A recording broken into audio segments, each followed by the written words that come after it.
Mesdames, Messieurs, bonsoir et bienvenue à votre émission La Capsule Chiropratique. Toujours en notre compagnie, le docteur Cynthia Pitre. Et comme promis à l'émission la semaine dernière, on a parlé beaucoup de hockey. Et cette semaine, nous allons aborder la commotion cérébrale et les sports de contact. Et dans l'actualité, on en entend beaucoup parler. On parlait même du joueur... tout d'abord, bonsoir Cynthia. Bonsoir. Ça va toujours bien? Oui, très bien. Et vous?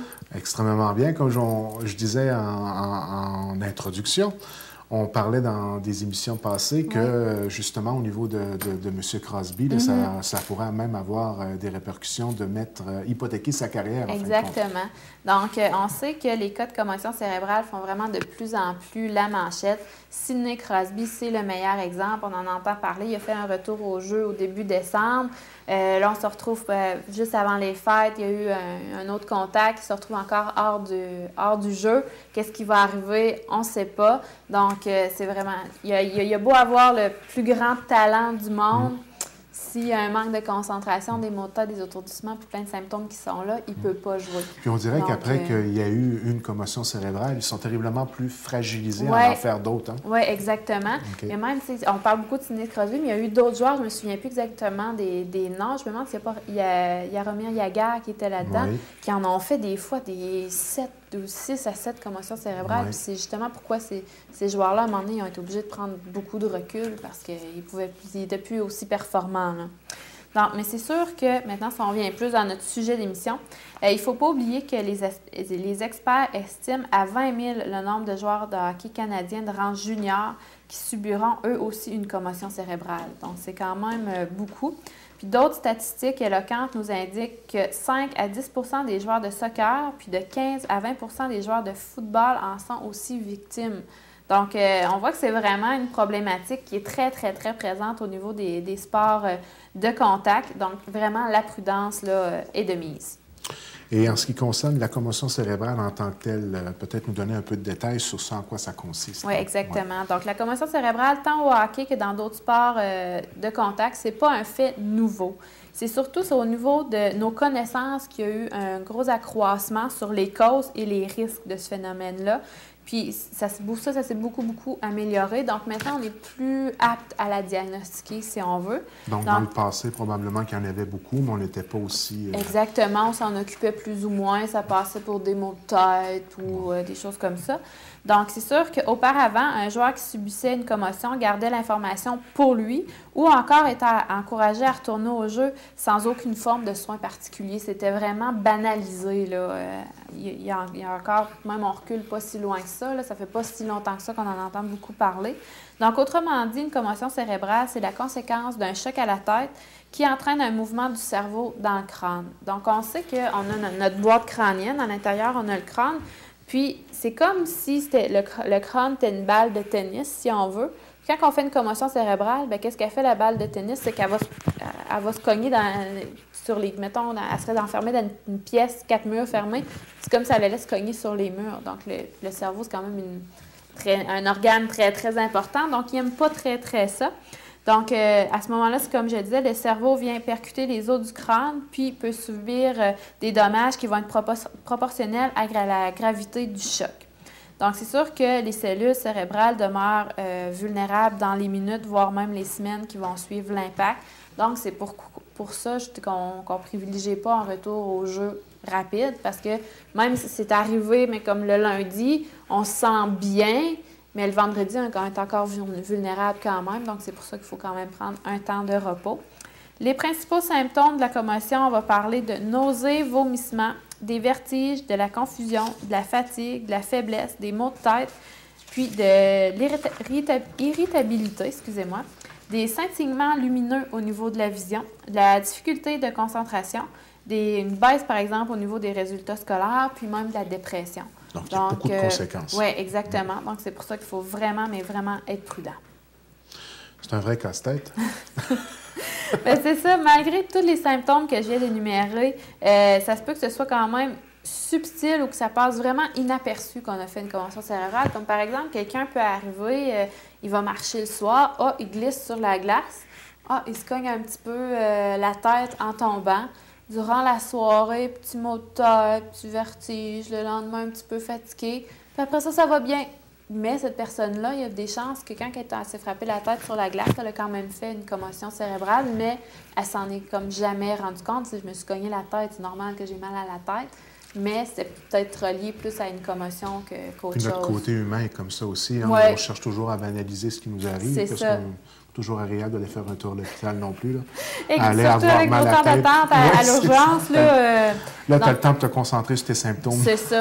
Donc, c'est pour ça qu'il faut quand même demeurer vigilant. Oui. Puis, on sait que le cerveau, c'est pas un organe qui détecte la douleur. Le cerveau, il n'y a jamais mal. Il n'y a pas de cellules nerveuses de douleur au niveau du cerveau. Donc, c'est pour ça qu'une commotion cérébrale, ça s'exprime par d'autres symptômes. T'sais, on ne peut pas dire on n'aura pas des douleurs au cerveau en tant que tel. Donc, c'est pour ça que c'est tous les symptômes que je viens de vous énumérer. Donc, dans le fond, lui, au niveau de la douleur, le cerveau, c'est qu'il reçoit l'information douloureuse de l'ensemble du corps, mais il ne possède pas de récepteur de douleur lui-même. Ça, je ne savais pas ça. C'est ça, dans le fond, qui explique pourquoi le fléau de la commotion cérébrale, qui a toujours existé, a aussi longtemps été négligé. Parce que, dans le fond, l'association se faisait peut-être pas... auparavant, ça faisait peut-être pas aussi bien entre symptômes et commotion cérébrale. Donc, c'est sûr que les manifestations peuvent être présentes, c'est-à-dire sans réelle douleur au crâne ou à la tête. Donc, afin de manquer aucun cas, la majorité des grandes universités américaines font maintenant subir des tests psychométriques à chaque joueur de sport de contact en début de saison pour avoir une référence en cas de commotion cérébrale. Donc, ils leur passent différents tests, ils ont un résultat. Si moindrement les joueurs se retrouvent avec un coup à la tête, ils vont leur faire repasser les mêmes tests. Si les résultats ne coïncident pas, bien là, ils vont savoir, OK, il a fait une commotion cérébrale. C'est plus facile, dans le fond, de le détecter de cette façon-là. Un outil de référence, dans le fond. Oui, exactement. Puis aussi, des experts qui avaient observé plusieurs cas d'étudiants qui étaient auparavant très, très performants au niveau académique, qui se retrouvaient en situation d'échec de façon inexpliquée, puis ça, jusqu'à temps qu'on découvre qu'ils avaient été victimes d'une commotion. Donc, on voit que ça peut avoir plusieurs répercussions. Fait que dans le fond, c'est ça, en ayant les tests de contrôle que je viens de mentionner, bien, ça nous permet vraiment d'être plus aptes pour mesurer l'évolution des symptômes chez les victimes de commotion cérébrale. Maintenant, j'espère qu'il y a des traitements possibles à cette situation-là, non? Oui, bien, c'est sûr que dès qu'on a la suspicion qu'il y a eu un incident, une commotion cérébrale, la personne atteinte devrait être examinée par un professionnel de la santé qualifié dans l'évaluation de la sévérité de la commotion. Ensuite de ça, il va y avoir des imageries ou des examens spécialisés qui peuvent être nécessaires afin d'éliminer des conséquences plus graves pouvant nécessiter une hospitalisation. À ce moment-là, on parle parce que dépendamment il peut y avoir des segments qui peuvent se produire, là, dépendamment du coup, ça peut avoir des chocs plus importants. Donc, c'est pour ça qu'ils vont quand même faire passer des scans au niveau cérébral et tout ça, pour vraiment aller voir si le cerveau en tant que tel, il n'y a pas de sang nulle part, il n'y a pas trop d'enflure, puis tout ça, pour être certain. Une fois que les complications majeures ont été écartées, bien, il y a un protocole de retour progressif au jeu qui doit être élaboré, qui va impliquer les joueurs, les entraîneurs, puis aussi le personnel traitant. Ensuite de ça, c'est sûr que s'ils ne sont pas soignés adéquatement, les impacts à la tête peuvent avoir des effets multiplicateurs, comme je ne sais pas si on le dit durant la capsule ou quand on en jasait avant, ce qui veut dire qu'une commotion suivant un incident précédent s'avère plus sévère et peut provoquer des séquelles permanentes. Donc, c'est pour ça que Sidney Crosby, on parle peut-être là, de sa 3e commotion cérébrale. Donc, ça s'accumule, puis les symptômes sont plus importants à chaque fois. Donc, c'est pour ça que ça devient vraiment quand même compliqué. Donc, vraiment, la vigilance est de mise pour les jeunes athlètes. Puis, s'ils sont retournés au jeu trop rapidement, bien, ça pourrait avoir vraiment des effets dévastateurs là, sur plusieurs facettes de leur vie. Donc, il faut vraiment faire attention.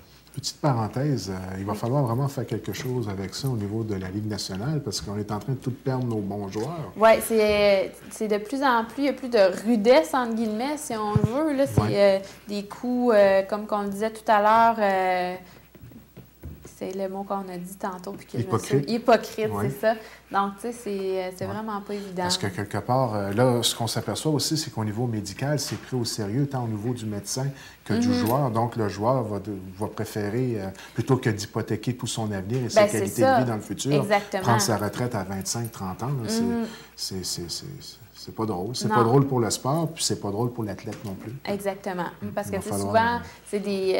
il va falloir bouger parce que sur toutes les émissions de sport, là, on en entend. Je ne sais pas si vous suivez un peu ça, là, ouais, non, mais c'est un des sujets numéro un qui revient toujours. J'ai un conjoint qui est amateur de sport total, donc c'est tout. Nous, c'est RDS, TVA, c'est à peu près tout le temps ça qui joue à la maison. Donc, au niveau du sport, quand même pas mal informé. Puis, vraiment, dans plusieurs sports, on entend beaucoup parler de cette problématique-là, des commotions cérébrales. Il me semble, à chaque semaine, on voit, il y a un joueur qui en fait une. Oui. Donc, c'est vraiment quelque Même chose. s'ils sont un petit peu plus sévères. Oui, cette année, ils ont commencé. Étant donné les conséquences extrêmement graves que ça peut avoir, on dirait que les conséquences qui suivent un acte comme ça ne sont pas conséquentes. Des fois, la dernière émission, on a parlé de la mise en échec de Zdeno Chara face à Max Pacioretty. Puis il y a quelques temps, lui-même a asséné une mise en échec sur... C'est-tu sur le temps? Je ne me rappelle pas quel joueur, mais il y a eu 3 matchs de suspension. Bien, c'est ça, 3 matchs de suspension. Puis le joueur, il a fait une commotion cérébrale, ce joueur-là, à qui il a donné le fameux, on parlait de mise en échec, le fameux coup de coude au niveau du visage au lieu de uniquement épaule à épaule. Donc, c'était plus ou moins, disons que la justice a mal paru sur ce geste-là. Exactement. En tout cas... On est fâchés. Oui, c'est ça. Et en ce qui concerne la chiropratique en tant que telle, de quelle façon la chiropratique peut soigner les symptômes d'une commotion cérébrale ou la commotion en tant que telle? Bien, ça, c'est sûr que nous, en raison de notre formation, on peut s'avérer vraiment un atout important dans le suivi puis la récupération d'une commotion. Si on parle justement, encore une fois, dans le cas de Sidney Crosby, il y a un chiropraticien américain spécialisé en neurologie. C'est le docteur Ted Carrick qui s'est joint à l'équipe traitante, puis les résultats ont été vraiment très encourageants suite à son intervention.